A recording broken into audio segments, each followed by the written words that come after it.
will be banished from the kingdom. Is this a real mountain? Plato didn't think so. What about those clouds? This flower? That bee? He said they're just copies, that there's a parallel world where you'll find the ideal cloud, the original flower, the perfect bee. The soul is imprinted with these models at conception. That's how we recognize a tree, for instance, when we see one. For Plato, the idea of a tree that you hold in your mind is what's real. This particular tree, and all the others we see, are just imitations of that idea. What's true, as far as Plato is concerned, must be invisible to the eye. Plato felt that our eyes play tricks on us, that seeing isn't necessarily believing.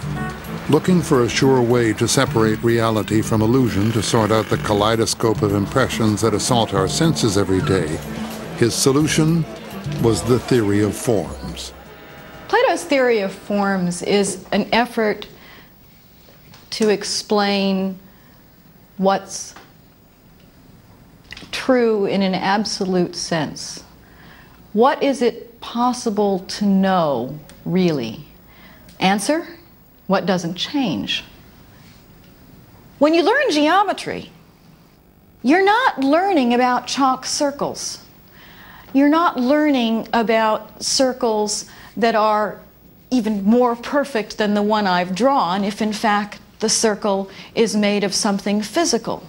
You're learning about an ideal circle, one that you can't touch, one that you can't even see, because any circle you could see would be a physical circle.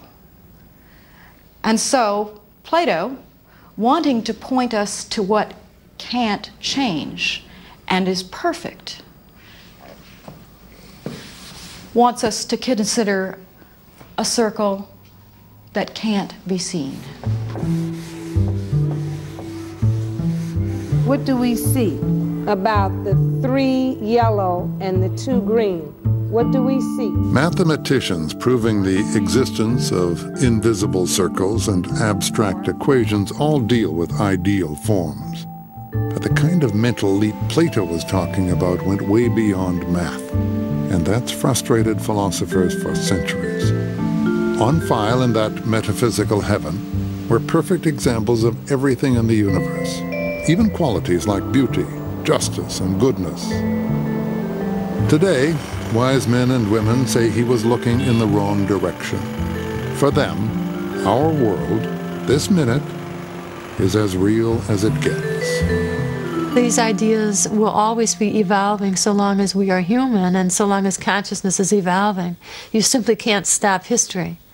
You see, everything is changing. Reality is flux.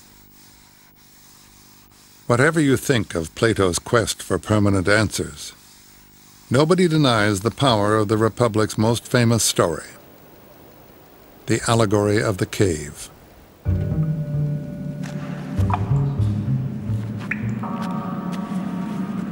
Imagine that this is the only world you've ever known. For as long as you can remember, you've been chained here, in this cave, watching the shadows dance on the wall in front of you.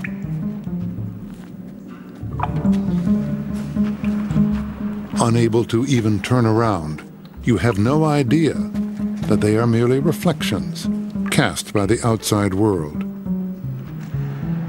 You believe they are all there is to life.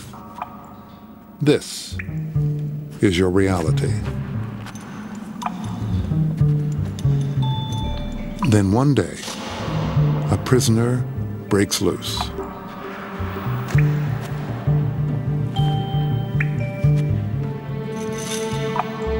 Drawn to the light, he is almost blinded by his first sight of the sun. But little by little, he is able to open his eyes and see the world beyond the cave. We are prisoners right now. We are now in the middle of a cave. Don't think of a dark room in which we are all tied up. This is the cave. The freest moments that we have for Plato are moments of imprisonment, are moments of slavery. We all begin, in some sense, as prisoners of our culture, or our religion, or our civilization. We're given answers to the most fundamental questions. What is love? What's a good family? Who is God? Nowadays, the currently fashionable, conventional philosophy that's taught in our schools is something called pragmatism. The idea being that we just simply can't really transcend our own time and culture, that we have to just deal with the world that's given to us. Now, Plato would say that means just rearranging the shadows on the walls of our cave. One of the tasks with the Republic is to bring people out of the cave where they're not looking at shadows, but looking at the real thing, out into the sun. If there's a cave today and shadows that people are looking at, it is the sort of darkened living room at 4 in the afternoon with those images flickering across the screen, miseducating the young.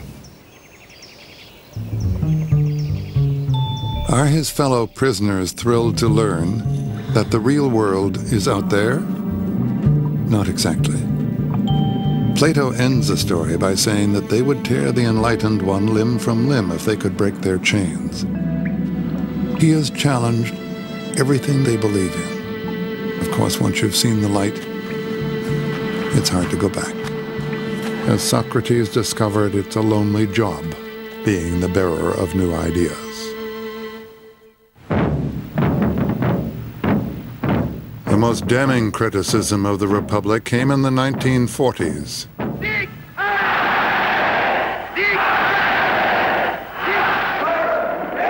Philosopher Karl Popper charged that Plato had opened the door for this madness with the eugenically superior model state he had envisioned in 386 BC. People do think of Plato as a fascist, as maybe the first fascist, maybe as the greatest fascist. I think it's extraordinarily unfair and inaccurate to think of him in those terms. He does not believe in any kind of racial superiority of the people in his city. He does not believe that this society can come about by, as it were, forcible means. The idea that Plato foreshadows certain ideas that we come to associate with fascism, let's see, I think that's fairly tenable. If Plato had never lived, however, we would still have had Hitler. One certainly can't blame Plato for Hitler or Stalin or Marx or Lenin. It's not for their theories that they're remembered, but for their actions. They were brutal murderers. Ideas often have unforeseen consequences. Plato glorified the group at the expense of the individual, an idea that would echo down the ages and explode in the 20th century.